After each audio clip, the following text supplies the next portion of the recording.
ಅದೇ ಈ ಸಿದ್ದರ ಬೆಟ್ಟ. ಸುವರ್ಣಮುಖಿ ನದಿ ಸಹ ಹುಟ್ಟೋದು ಈ ಜಾಗದಲ್ಲಿನೇ, ಅದು ದೇವರ ಮುಂದೆನೆ. ನೋಡ್ಬೋದು ನಾನು ಹಿಂದೆ ವ್ಯೂ ಹೇಗಿದೆ ಅಂತ. ಸಖತ್ತಾಗಿದೆ ವ್ಯೂ ಮಾತ್ರ, ತೋರಿಸ್ತೀನಿ ನೋಡಿ.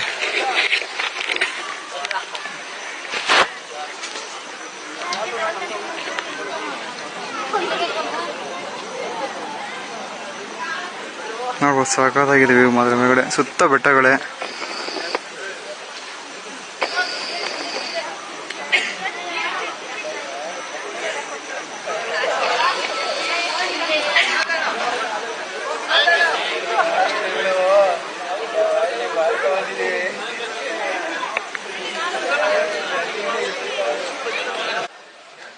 ನೋಡಿ ಕೋತಿಗಳಿಗೆ ನೀರಿಲ್ದಿರೋದ್ರಿಂದ ಪಾಪ ಬಂಡೆಯಿಂದ ಹರ್ಕೊಂಬಂದಿರೋ ನೀರನ್ನು ಕುಡಿತೇವೆ.